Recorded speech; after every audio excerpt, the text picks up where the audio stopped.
And when we get started in 4 minutes, I'll stop it. Anniversary of this great sport management program, and Dave and the rest of the staff said, you know what, we want to do something.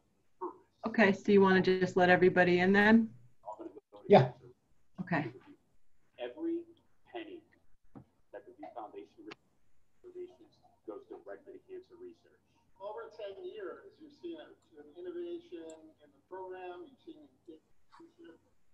there's continued new classes. We'll let people know that we'll start at noon.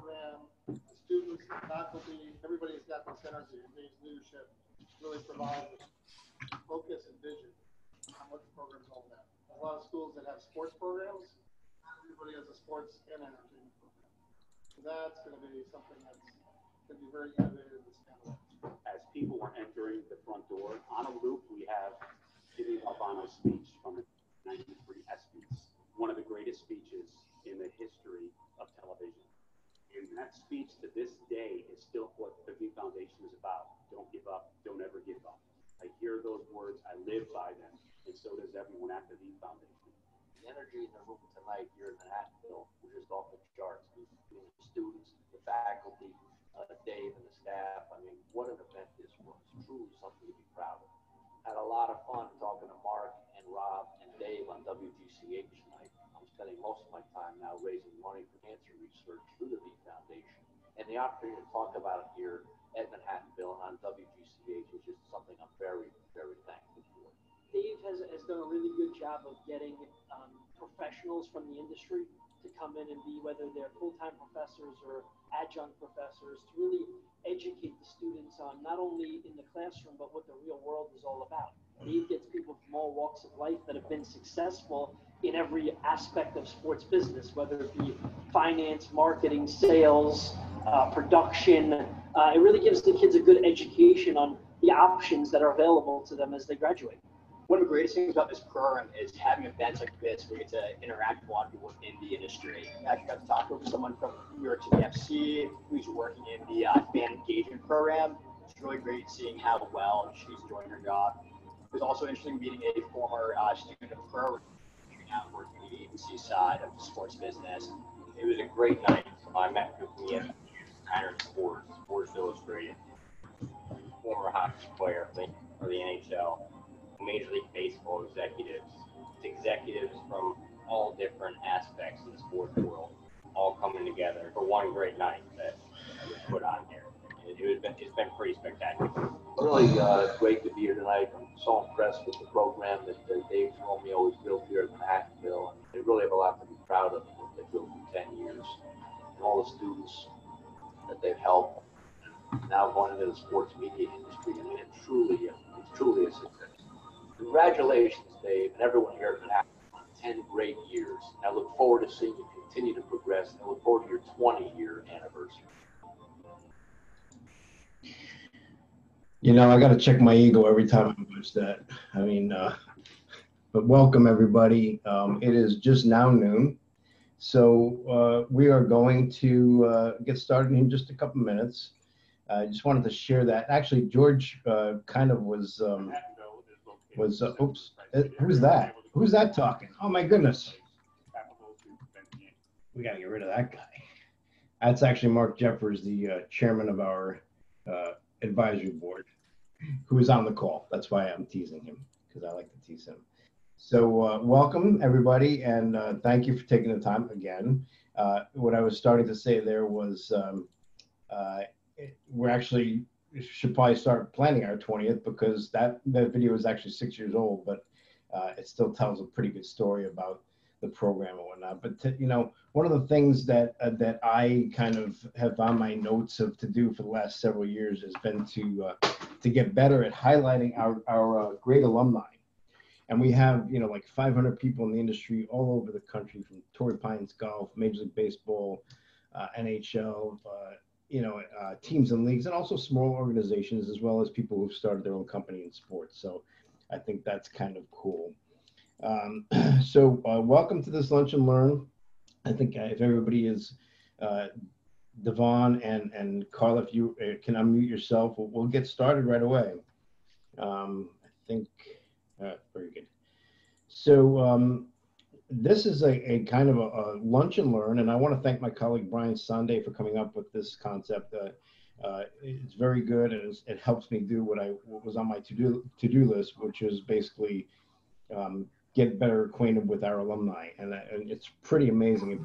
If you're on LinkedIn and you just want to Google Manhattanville Sport Business Management, you'll see a ton of people doing a lot of great things. So I also want to introduce and thank my boss, Dr. Laura Persky, who's here on the call as well. Very supportive person who helps promote the program and everything. It kind of keeps me in check with when I get aggravated, which is just only so often. But anyway, I just want to also, I wanted to do this earlier, but I'll do it now. If you have any questions, please put it in the chat. I think Brian will also monitor that. But if you're shy and you want to ask me questions later, right now I'm typing in my email address. So please feel free to reach out to me anytime, okay? It's in there, it's david.toromeo@mville.edu. But feel free to use that chat at your leisure and ask questions, okay? We did this once. I mentioned in June we had a lunch and learn, which was tremendous. We had Jeff Day, who's an alum with the NHL. We had Kristen Wilson, tremendous young lady from WWE, and you know that it's really important. I think we have a video of that. If you're interested, we can send you that as well. But let's get started with our panelists because I think it's these are two pretty special people. I actually went back and looked at their transcripts, and they were both stellar. I'm not going to tell you what their GPAs were, but they were pretty darn good. And not only that, but they're highly regarded by everybody who is associated with the program. So with all that being said, you know, if you know me, you know my motto. It's ladies first all the time. And Carla, we're going to start with you. Welcome. Hi, thank you. Thank you so much for having me here. Of course. Thanks for joining us. So why don't you just tell us a little bit about your career path, you know, how you got started and all that kind of stuff, you know, where you're from. I think that's very interesting. Right. So I'm from the Dominican Republic, and I got to Manhattanville through a government scholarship. So the Dominican Republic government had this scholarship program in all over the world, like it's Europe and the US. And so I was picked to go to the Manhattanville College one for the sports management program, which is pretty odd. Like I remember talking to my friends like, oh, I'm going to go to New York and I'm going to get a master's in sports management. And they're like, why? Like, why are you doing that? Like, what's, first of all, it's like, oh, you're like, what's a woman going to do there? Like, that was the first one. Like my friends were like, what are you doing? Like, and how are you going to get a career out of that? Because like in the DR baseball, I mean, it's king, like it's the biggest thing here and everyone's, you know, like everyone's very passionate about it, but the way that the sports industry is run here, it's not, I mean, it's not like it's not a business. So we have teams and we have like series and the Winter League is played here, but most of these teams are run by business people who have several other companies. And then when, let's say September, that's when they start paying attention to what's happening with the baseball thing. So it's not like it's a year-round business. It's just, it gets activated prior to the series. And then if we make it to the finals, and there's like a little boom on that, but it's not like a whole year thing. But I was like, yeah, I wanted to do this. It was different, I thought, at least, you know, from getting all that feedback from the people I knew. It was like, I was like, yes, I'm going to have this degree and I'll make great things. And when I get back to the country, no one else is going to have this degree. Little did I know, but that's fast forward later. So I got the scholarship. I did the whole application. The people at Manhattanville at all levels were amazing. Like even like before we actually got to the university, like all the follow up and all the help, you know, like are you okay? Like they were amazing. Even like helping, I remember they helped us even like getting from the airport to the university. Like they scheduled that transportation, which was good because like not everyone had relatives there or not everyone had been in New York, and it could be a little overwhelming. Like, you know, you're moving to another country and all that. So that was good. And then I remember my first day, I always remember this day. I remember my first day in classes where I was in sports marketing with Marty Rockberg, I think was his name. Rockberg. that was the year that the Super Bowl was playing in, like, it was going to happen in New York.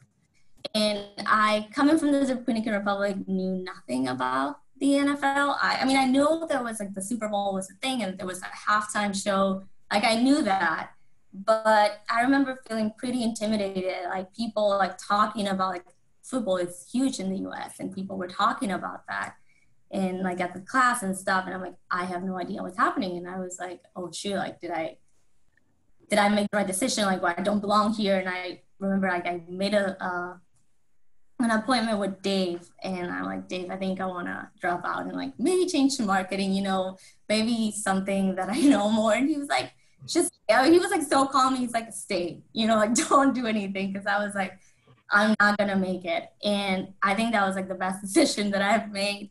I got to meet so many incredible people on this program. The classes were really great. The knowledge, especially for me, because like I'm coming from baseball, but knowing that there are other industries, you know, that are making tons of money, that are super important. And there's so many aspects that I didn't know. So that was pretty good. And so after I finished the program, we had the opportunity to get an internship for credit.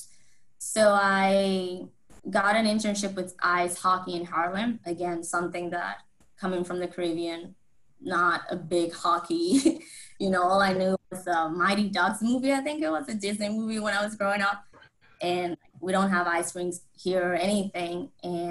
But you know, like, I feel like that was good because I could push me out of my comfort zone. Like, I went into the meeting and I knew that if I wanted to move ahead in this industry, especially in the US, like, I needed to start getting professional, you know, like, start building a resume. Because even though like I graduated in college in the DR and I had a career in the DR coming from business, I didn't have anything on the US side. So I'm like, you know what? And I was pretty clear. I'm like, I don't know. I say I don't know a lot about hockey, but back then I didn't know anything. And I was just honest. I'm like, but I want to learn. I'm like, I'm very curious. And like, I'll read everything, and like, I want to get ahead on this. So it went great. And they actually gave me this book. The person that interviewed me, he's like, oh, I have this Bobby Orr's book. And he like read it, and I read it on, like, I started reading on the way back to university. And again, a great experience, learned tons from everyone working there. And I liked that it was a small setting. So there was like I had an opportunity to really like move around everything and doing fundraising events, which is something that I've always liked. And it was really good. After that, I remember at one point I tried to have like three internships at once. That didn't work out. Like, that went really bad. It was rugby real-time or real-time sports. I think, Dave, you know, which I was introduced by someone who was in the program too. And there was another one, like, posting social media posts on sports. And I was trying to do everything all like at 3 stuff at the same time.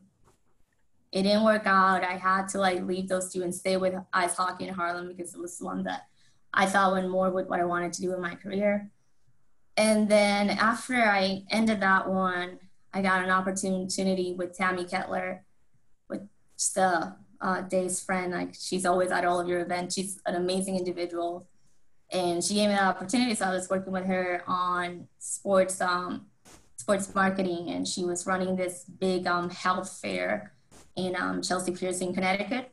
So that was, again, something completely different because it's not something that's done in the DR. So I had no idea about everything that had to go with, like, entitled to do that. But then while I was doing that, I was also like, I knew like I needed to get something bigger in order to get more experience in the US because I was under a student visa. So my student visa allowed me to stay after I finished my program for a whole year in the US to do an internship, do work or whatever related to my career. So through networking and like talking to people, I was able to connect with someone at the Brewers in Milwaukee, which I have a cousin that lives in Wisconsin, but I've never been in Milwaukee. I remember like after like that was on my radar, I started like looking for stuff. And in my mind, it was Milwaukee, Chicago, like city state. Like I had no idea what that was. But I started talking to them like, yes, I really, like sports is what makes sense to me. Like, sorry, baseball is what makes sense to me because that's what's big on my country. And I know eventually I'll have to go back and I want to do something, that I can use back there. So it was a long exchange of emails. And I remember it was for Memorial Weekend. So I'm talking to these people. I mean, they have a ton of stuff to do. And then it's like, you know what? It's actually Memorial Day weekend. I'm planning on going to Milwaukee to visit my cousin, which I wasn't. But, like I was going to, I had nothing to do. And I'm like, okay, let's, and I'm like, I was wondering if I could go by to your office and maybe we can chat a bit. Just talk about like what you're doing and all of that. Just getting to know you. And they're like, yeah, sure, whatever, just come. Like if you have the time. So I talked to them, and it was Joe Sedanik from the finance department. And we went around the ballpark and everything. We talked about it. And it's like, listen, I don't have anything right now. I do have an internship. I don't know if you're interested in this or if it's something that you want to do, but this is something that if you want, you can apply and see what happens. And I was like, absolutely. I applied for the position. I was able to get it. And I remember that was like in May. So until June, I still didn't know what was happening, like if I was going to get it or not. And I had to make a decision because if I didn't get the job, I had to go back to the DR. And it was like, I think it was the first week of July. They're like, yes, you have the job. When are you able to start? And I'm like, well, I want to start right now, even though I had to like move to the Midwest in the place that I didn't know. Well, I did know my cousin. So I was like, talk to him, like, oh, can I stay with you? And it worked out. Like, yeah, I just like packed my bags. I remember telling my roommate like a week before that I was leaving, and then got to the Brewers, which was amazing. And it really helped me gain a perspective of like what baseball is and how these companies are managed. So after that, I did that for 11 months. And then my visa time ran out and I had to go back. But while I was in the Brewers, I tried to make connections because I knew that they had an academy down here. So all 30 Major League Baseball have facilities in the DR. So, and I knew this. So I was in the Brewers now. So I was able to like connect with people and be like, oh, so do you know who's down there, who's managing this? So I remember started talking to them like in January when I had to be back here in June. But, like I knew things took time and I wanted to get ahead and just like start making connections. And because of them, that person that I met in the Brewers in the DR, when I got back, he helped me connect with the person, the director of the MLB DR office. And I started again, like, oh, I just wanted to introduce myself and just tell you a little bit about myself. There was no job openings at the time. And I'm like, yeah, I just wanted to like know what you're doing here and all of that. And that was July. I got a call for an internship in January the next year. But through all that time, I remember I would like set timers and like send emails to this person like, hey, how you doing? I just wanted to see, follow up like. And he was actually, he said that, he's like, listen, I think you're great. I think you're amazing. I don't have anything for you right now, but just stay on the, stay on the spotlight. Just reach out every now and then because out of sight, out of mind. That's something that I've learned. And I follow up on that, I'm like, I can be very pushy. And I think that's what I did. And then, so I started with them as an intern in 2016.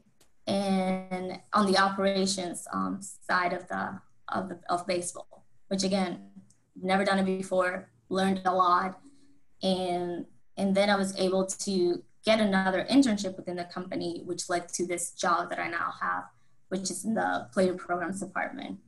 Okay, we'll get back to what you're doing now in a second. Okay, that is all very good stuff. What you said. Let me just share a couple things that I just took away from that. Number one.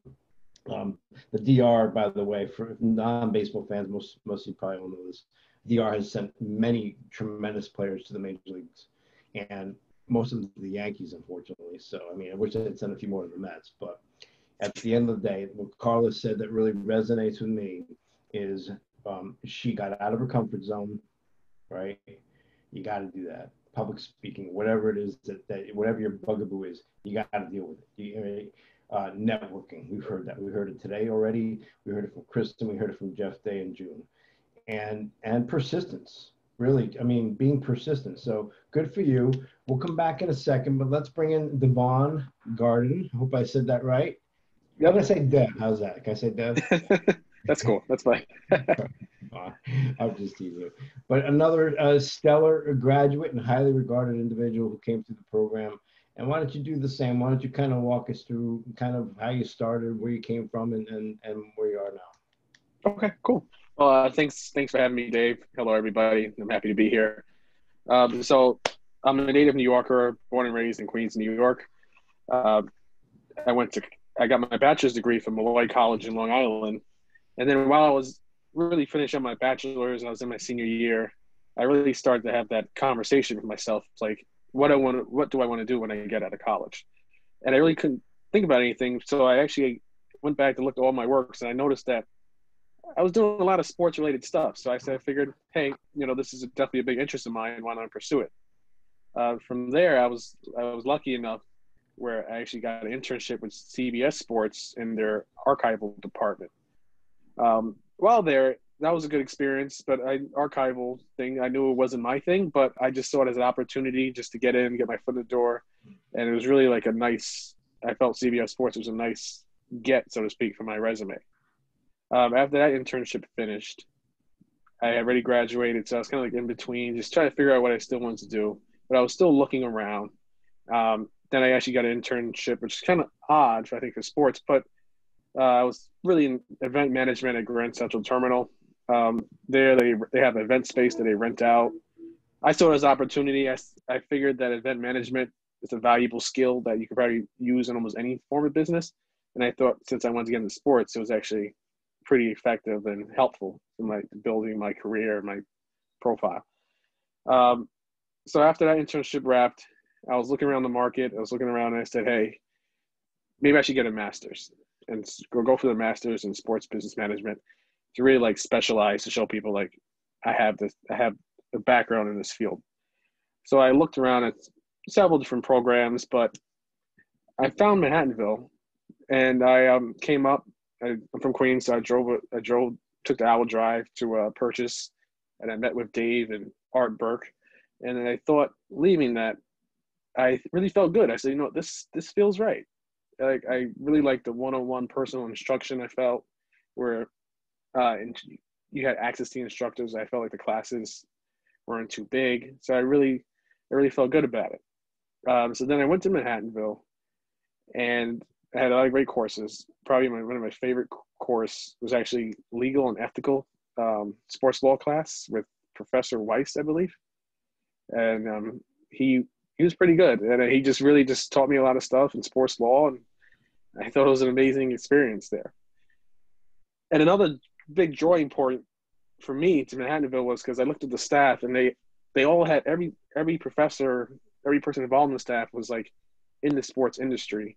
And I think Dave and Carla just already alluded to, the connections there are just, you really can't put a price on it, just valuable. That's really what you need to get in. So clear evidence was Art Burke had sent around that the Brooklyn Nets and Barclays Center had an internship available for the communications department. Me at the time, I didn't know anything about communications. I didn't really know understand was public relations, but Art had a direct email for the hiring manager, so I sent her a note, and then I got an interview, and she loved me, and then she hired me for an internship. We're actually interned with the Nets for 2 semesters. They kept me on as a part-time for their college basketball and their media operations department on that side. So from that connection that I got in Manhattanville, I actually landed a really great internship with the Nets that I built another connection that actually led me to where I am today with the NBA. But I think it's just really important just to build connections and networking and just be adaptable. I mean, communications, I had no idea entirely what it was, but I went in there pretty pretty green, and I was just open to do stuff, and I was open to learn, and I really built like really lifelong relationships, and I think that's important. Absolutely. Okay. Thank you for that. And obviously we're going to get to more of what you've done and what you're doing today. Devon, I think, it's important, to note that the internship program is very different for individuals. We have people in the program who are already in the industry. We have people who are just out of college. So Art Burke at the time, who is still a friend of ours and is involved with us, but he was doing the internship coordination for us at that time. So I'm glad that worked out for you. Carla, back to you. Tell us about what you're doing now, how this, this job came out, and your day-to-day kind of what you do for MLB. Yes, so what my department basically does is education for minor league players, education based on MLB policies, and especially for the guys in Latin America, education on like languages like English. So like I said, like there's 30 academies, 30 facilities in the DR for each team, and in those facilities, it's where they train all the players. Sign on the July 2nd signing period, right? So it's anyone who's from Latin America gets to train there. It's like their first step, and they play on the DSL. So being like English being so important, and like these guys want to get to the U.S., right? Like that's the goal. You want to play in the major leagues. We've noticed in the past there was like a lot of guys who got to the U.S., didn't know how to communicate, knew very little English. So MLB took this initiative way before I joined, and started all teams do English classes for these guys because they understand how important this is. But the good thing is they're not only stopping at English classes. A lot of them have life skills programs, and a lot of them offer the opportunity to these guys who, coming from a Latin American background, they basically dedicate their whole life to baseball. So we got kids here who are training since they're 12, 13, 14, and they might not be paying a lot of attention to school. So they have an opportunity to do that while they're training to become professional athletes. So my work at the commissioner's office is in the DR. It's kind of make sure that those classes are good. They're quality classes, that they're following the standards and all of that, and then help come out with programs to educate these players. Very good. Very interesting too.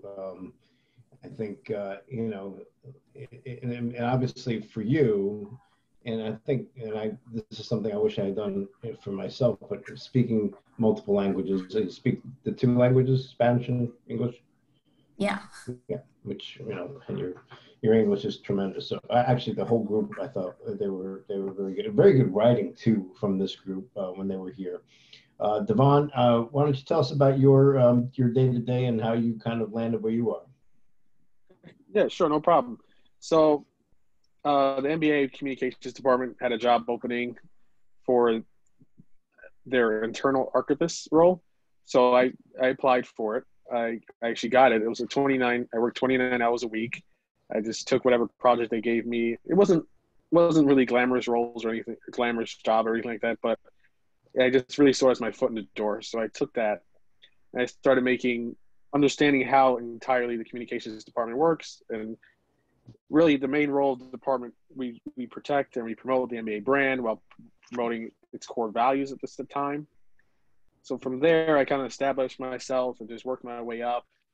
I was promoted in August of 2019 to where I have leadership roles with our NBA 2K League and our NBA G League, and telling those stories for their players in that league as a whole. And then I also have I'm part of the subgroup of our league operations communications team, where we manage pretty much basketball media relations and create and develop media policy designed to really tell the NBA story and make sure our media is having a good experience while also balancing the needs of our players and teams at the same time. And I also, like, from once we have tentpole events, me and my subgroup, my colleagues, we also were in charge of like organizing and executing media operations for finals, all-star, summer league, draft. So it's really enjoyable. One of the things I like, I think, in a PR role, your day to day really is, it's really something different every day. So I think that for me, that's enjoyable. It breaks up like the routine and monotony. So that's pretty much where I am, and I think it's great. I think the storytelling aspect of my job is amazing. Everybody knows the stories of our bigger name players, like our superstars, but I think getting the story out there about a guy who developed in the G League and has now become a critical player on a championship team is a great story to get out there and tell. Or even in the 2K league and the esports league, it's just like, this is a brand new league, and these guys, their lives are being changed every day when they win tournaments and get this prize money. It's really just a great way to tell, like, the player brands and everything that's going on these days. Yeah. It's a great, it's a great point too, because everybody knows who LeBron is, right? Everybody knows, like you said, the superstars of the league, but those are great stories. And I imagine for you as well, that writing is a critical component of what you do. Yes. Okay. It's critical. Communication is critical. When I'm going out there pitching to writers, I won't have their attention span for very long. So, I got to make sure I give them something that's interesting right off the bat, and just really cultivating that relationship and building that relationship. Well, having done that work for a while myself for many years, I know that if you feed a journalist, you have their attention. So, you gotta have the media room with the food, so that kind of gets them going. The media dining is very important. Very important. Very good. We'll put that on the highlights for the end. So, Carla, what have you learned kind of on the job? And this is important for me to know, as the director of the program, what have you learned on the job that maybe you thought, this wasn't covered, or I wish I know more about this when I was getting my degree? Or maybe there's a class that we should be adding. Or did we cover it all? That's super interesting, because when I was enrolled in the program, it was only sports business. And then you added the entertainment component, which was, to me, it was personally super, it was interesting. And I was like, oh shoot, I wish it would have been there when I was there. But even, I think all the classes you had were great. And even I reached out to you last year because I didn't get the opportunity while I was enrolling college to do the baseball analytics one. And I'm like, if I would have known that I was going to be in baseball, I would definitely taken this one. And I actually just audited the class later just because, I thought that was going to be just important knowledge to have. But I would have loved to be on this new part now with the entertainment side. That would be interesting. Thank you for that. And by the way, and so we're always kind of adding and kind of recreating the program. And the entertainment, for people to understand, we want to expand, and we're still in the process of doing this, adding other areas of entertainment so that we have TV and theater and all things that really aren't sports related, because as we all know, sports is entertainment. As Kristen Wilson, who was here with us, I don't know if she left, but she was here, and she, WWE, when guys come in and tell me they want to work there, I kind of look at them and kind of make sure that they know that's really not a sport. But they know how to market, and they are entertainment, right? So there she is. Hi, Kristen. Good to see you. Devon, same question for you. What kind of, you mentioned the legal and ethical aspects, and that's great. It's a very good course, and everybody should have that under their belt, the law and the finance, because those are two areas. What about you? What have you found that maybe you would have liked, maybe a stronger presence, or maybe something that you feel you've learned on the job? Right, yeah, sure. Well, yeah, like I said, I really love the sports law, legal aspects. So if there was another branch of that, I would have definitely taken it, whether if it was a specialized contract or, well, there was contract negotiations. But I'm saying if there's things in that area I really enjoyed. But I do agree with Carla that entertainment, I think, was definitely something that I would like, that would have interested me at the time, because I really wasn't sure which area I was going. And so like, you know, sports technically, I guess, is a form of entertainment. So that was definitely enjoyable. And things I learned in the job that I wish I could have learned more. Let me think about this. It's good that you're taking this much time to think Yeah. about it. That means you're doing a good job. All right. I feel like he covered a lot. That's why I All really right. like it's nothing that stands out to me. That Here's what we didn't cover, okay? And this is my next Mhm. question. How to work during a pandemic. Because yeah. I don't think anybody saw this coming. And you know, if you told me 3 years ago, I'd be like, come on. All right, but we're dealing with it. We're all, you know, we're all in different places. I'm above the Rose Bowl here. You know, my colleagues are virtually in front of Manhattanville College. So it's crazy. It's messed up, whatever you want to say. We're dealing with it, right? Carla, how have you had to deal with it, and how has it made your job either different, or how have you had to adjust with this? Well, and you said like 3 years ago, I mean, if you would have said like talking to you about this, what was happening in China in December and even February, like January, you know, like hearing, oh, there's something happening, but you still like, at least for me, I'm like, okay, I know there's something happening, but I didn't know it was gonna, you know, like be this way. Cause I remember I was traveling in January, February, and I saw a few people like wearing masks at the airport and stuff, and I'm like, oh, that's weird. I didn't think it was gonna come to this, and especially like in the DR, like we started lockdown and curfew on, I remember it was March 13, and it was a Friday, and we were at the office, like I had a meeting outside the office, and when I came back, like they had sent an email, it's like, oh, gather all your belongings or whatever you need to do, some work from home. And it was like a pretty big email, and I'm like, oh yeah, they'll probably closing out the office for the weekend or something, you know, and like we'll be back on Monday. And then on Monday we got another email like, oh, we're waiting to see what the government says, because the government hadn't said it. Like we even had an election that Sunday, and Monday we got the emails like, oh, I think we're gonna stay working from home for this week because we're waiting on like the government resolution. So 2 days after that, the whole country went on lockdown. Our borders closed. It was curfew like from like 5 p.m. to 5 a.m.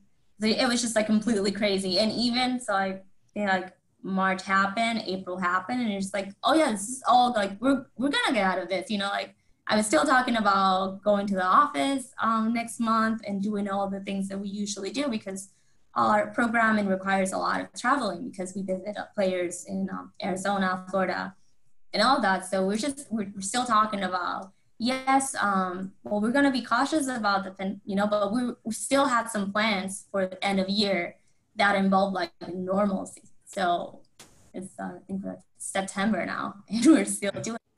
So the way has changed. So we've had to do all of our stuff, all of our like educational stuff and programming online, which has been pretty challenging, but I've learned so much. So I like it.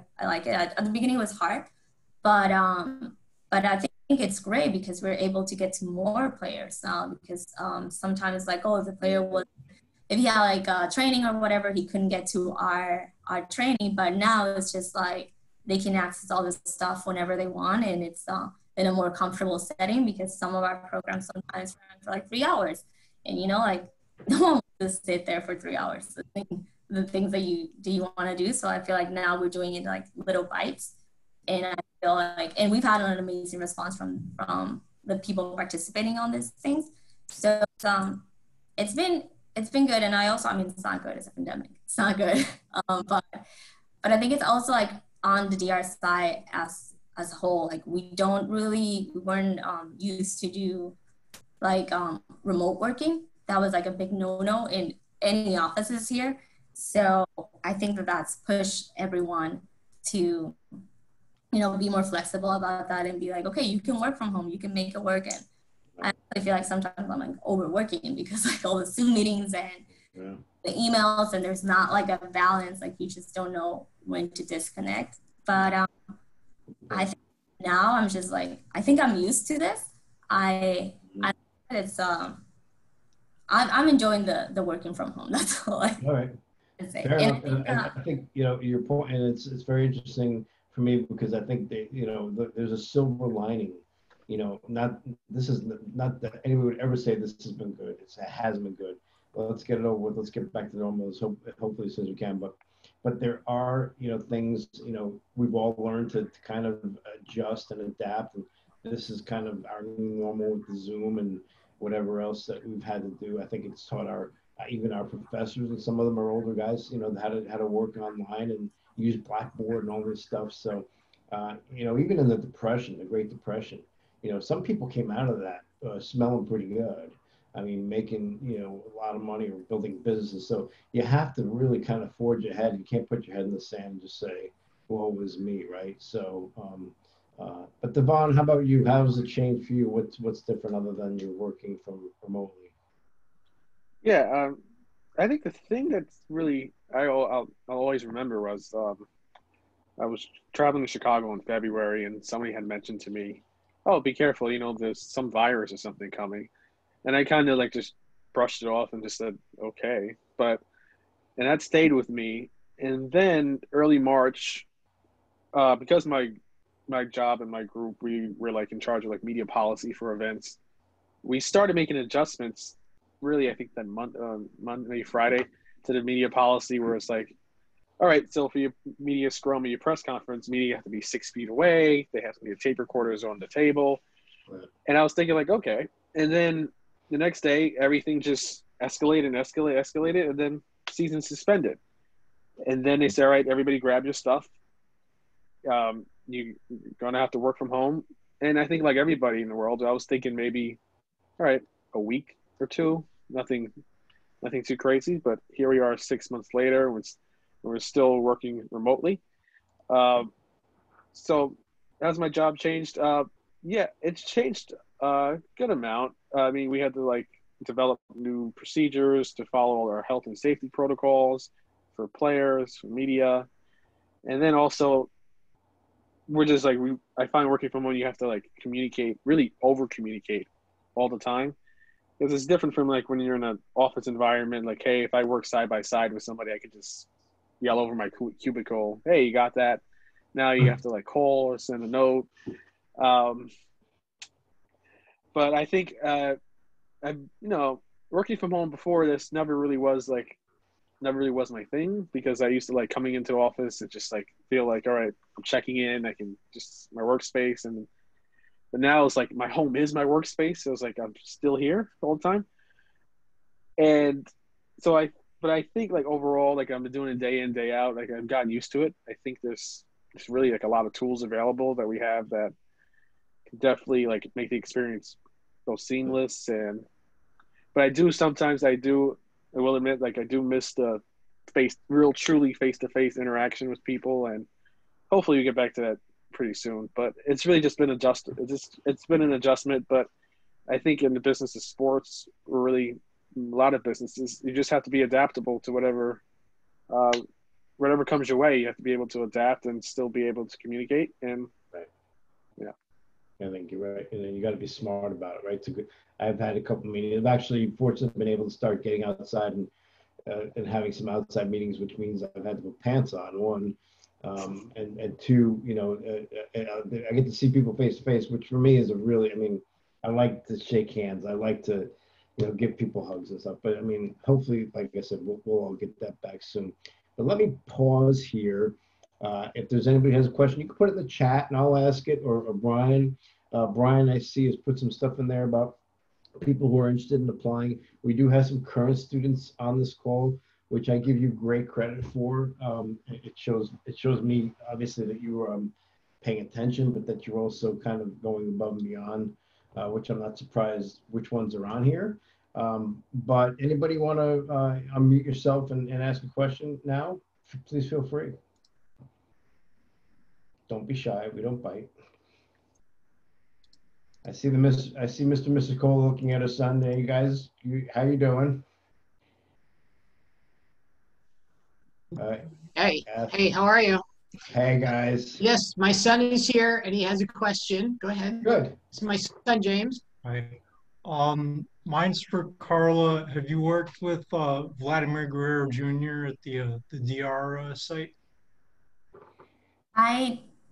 I know he was at one of our programs. I don't remember specifically, but I did get the opportunity to meet his dad, Okay. the office, and he was just talking about his career, and he's a very like nice person, and there's like you hear his stories, then you just like crack laughing. But I think Vladimir Jr. was on one of our programs at one point. When I'm in these programs, like if I'm not presenting, I'm like behind stage, like planning or whatever. So I sometimes see the guys and I'm like, I think I know, like I hear your name, I know who you are, but there's not a lot of like interaction. It's mostly like, yes, food is here. Yes, you can do this and that. But maybe he was, but I don't really remember. Sorry. You know, it's interesting. The point and the question are good because I think, you know, when we talk to people about coming into the sport business management program, we talk about it's really, you know, we're all fans. Saying you're a fan is I mean, like saying you like eat. I mean, at the end of the day, we all know that we're sports fans, but it's really about the business of the sport. And sometimes you will run into people and meet people who are superstars, both on the business end and players and athletes. And you kind of have to get used to that. I mean, because you know, the last thing they want is people walking around starstruck. So, and by the way, Vladimir Guerrero Sr. was a great player too. So, Yeah, anybody and else? going back to when I started with the Brewers, I remember talking to like staff members, and they exactly like they said that they're like if you see someone, like if you see a baseball player, like stay cool, like don't go ask for his autograph, don't do anything, you know, just like normal, you know, like a normal person. And it's funny because like anytime like we have any of the events or any program or whatever, my dad, who's a huge baseball fan, he's always like, so who are you gonna get me? Because I was able, like, I got him the Vladimir Guerrero like autograph sign because he went into the office, you know, like he talked to us like it was an employee event where it was okay to ask for, you know, for that. They even said like, oh, if you have a baseball that you want him to sign, you can just give it to us and we'll take time and he'll do it. So after that, my dad's like, oh, so who did you get me now? Like, what ball did you get me? And I'm like, I can't go and ask for this autograph. So he said, no, but you know, like, you should really try. The other thing is, like, you talk to him, right? Like, so I'm like, no, I can't do that. So that was something I learned, like, really early on because they were like, yeah, if you see someone on the hallway, like, I didn't see anyone at the Brewers ever, I don't think. But they're like, don't, like, just be normal. Don't. Yeah, it's interesting. It's a great story because when I was one of my first jobs in sports, I was the pool reporter because up in Springfield, Mass, they played a Hall of Fame game. The Hall of Fame game was actually between the Los Angeles Lakers with Magic Johnson and the Chicago Bulls with Michael Jordan. I got the Chicago locker room, a small locker room. So I'm talking to Michael Jordan. I'm a 22-year-old kid, and I'm thinking to myself, should I ask him? The inner voice said to me, don't do it. Just, you know, play it cool. Yeah, Michael, so tell me about the blah, blah, blah. Devon, how about you? Have you had that experience? Yeah, like really in a similar experience where like I've been in locker rooms with all-stars and finals, and I'm sitting here, I'm grabbing quotes from Kyrie Irving or, you know, any type of NBA superstar. And to me, I try not to get too caught up in the moment, at least not right in it. So like I try to stay cool. Then when I like, you know, everything's done, I'm like, wow, that was amazing. Like who would have thought like I would be here at this time of just doing this and this working side by side, telling these guys like, hey, I need you to take you now because we got to do an interview with ESPN or Turner or something like that. So I think it's just cool. Just, you know, you interact with like pretty high name talent in sports throughout. So, but just, you know, just come out, you be professional, you do your job, and then afterward you can reflect upon it, and it's still amazing. And then some guys, you develop a relationship with them, or if you work with them so much, they'll just help. You know, they might volunteer stuff, which is I've found, which is pretty cool. But I've never really asked for anything. But yeah. Right. Anybody else? Any other questions? That was a good one, James. Anybody else? Hi, Dave. It's Brian. I just want to jump in quick. And first and foremost, introduce myself. My name is Brian Sunday. I'm the Director of Graduate Admission at Manhattanville, overseeing applications and admissions for the School of Professional Studies. I just want to take a moment to very much thank Carla and Devon for being here today. your stories mean so much to our current and future students, and I've really enjoyed listening.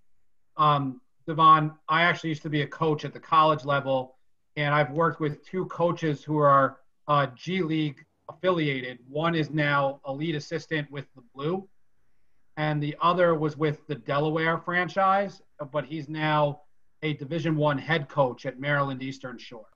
So I'm sure they very much appreciate the stories that you can tell on their behalf, because it is looked at as a lower level, but there's so much good that comes out of it. But the question I had, which is for both Carla and Devon, and it's something I talk to with our current and future students a lot, is you have some pretty unique job titles and some things that we might not think about when we're exploring a career in sport. So my question for you was, what is or was your dream job in athletics?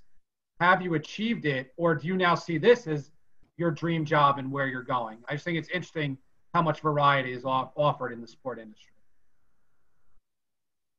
Good question. Carla, why don't you take that one first? Yeah, so when I decided to do the program and go into sports, I didn't have anything like, oh, this is what I want to do, but I've always wanted to do like events and fundraising and social responsibility. It's always been some, like growing up in a third world country, you see a lot of people in need. And that was something that I've always wanted to do at any capacity. And then I was able to, connect that with the job that I'm doing right now, which is, there's part of I can do some social responsibility and community efforts on the DR. Like we did a beach cleanup the other day. We do fundraising for specific institutions in the DR, and do it in a way that we integrate the players and kind of like helping them like realize the good that's here and kind of like putting that into their mindset, because like, okay, maybe right now you can't do much, but this is something that you might want to do in the future. So I think I'm not there yet because it's only like a part of like what I'm doing, but social responsibility and community efforts and fundraising is something that it's where I wanna be. I'm lucky that I can do part of it right now, and I wish I could continue growing on that and making like that be my title or my career. Yep. So my dream job coming to sports, I wanted to go into broadcasting. I actually wanted to be a play-by-play announcer. That was really like my dream job. But because I think I was attracted to the fact that, Vince Scully, Joe Bucks, Mike Breen, the play-by-play announcer really captures the moments and really can tell the story of the moment. So while I'm not there, I decided not to, because I started seeing like the amount of work that goes into like broadcasting and the grind you have to do. Like it's a tough job. So I have a really incredible level of respect for all those guys. But so it kind of transitioned pretty cool, because now I was like, I'm not broadcasting, but I'm still, telling these guys stories that get out there and just giving it out to like writers to really help to grow the game and grow the players. And I think the way things worked out, I'm pretty happy about it. And like what I'm doing right now, I do love it. So I'm excited to continue and just to keep getting out there, whether it's telling a story of coaches, players, referees, executives. I think it's cool. Yeah, it is cool. And you know what, at the end of the day, I love what you just said about loving your job, because that's why I got into sports. I wanted to like what I did. I wanted to get up every day and be excited and have, kind of a passion. And pursuing your passion is very important. There is a wide open pathway here into the sports industry. I'm seeing, there's going to be a lot of growth. There's been, even through this, I mean, we've all seen some athletic departments are furloughing people. That's going to happen. But at the end of the day, there's been still a lot of growth. And when we finally get over the hump with this, there's going to be a ton of hiring, and there's going to be a lot of new startups. So get those resumes ready and communicate well. Any other questions before I wrap this up? We're coming up in an hour. I want to keep it to under an hour if possible, but I don't want to rush either. Hey Dave, this is Mark. I just wanted to kind of piggyback on what you were just talking about in terms of the whole sports environment and the job situation. I just kind of wanted to get your sense from those of you who are in it and on the front lines. How quickly do you think this is going to change what would you be doing now if you were looking to get into the field? Is it going to be different when we emerge from it? Just kind of give me your read on what you, from a job market perspective, and especially those feeder markets, the minor leagues that many people have to go through in order to get to the big league someday.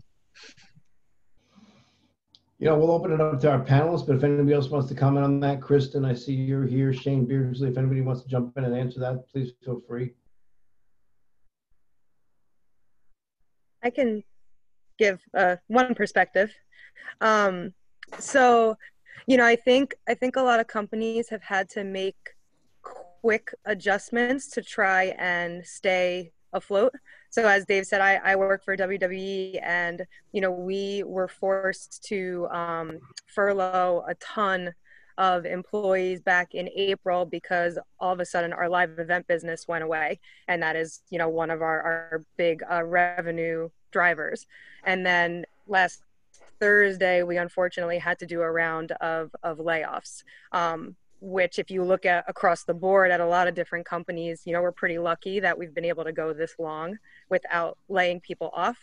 But I will say that, you know, with these rash decisions or these quick decisions that these companies have to make to preserve revenue, I do think as they learn and adapt to the marketplace, that they are going to open up new opportunities, different opportunities that they don't even know are coming. So for someone who is just looking to get into the industry or into the business, I think there's going to be a lot of temporary jobs, part-time jobs, as they try and figure out how to adapt. And it's an opportunity for anyone who's looking to get into the market. Like, take advantage of those opportunities, because there's a lot of people that aren't working. So if you have a chance to take on one of these temp roles just to get your foot in the door, as things open up, you're going to be considered. So that's just my 2 cents.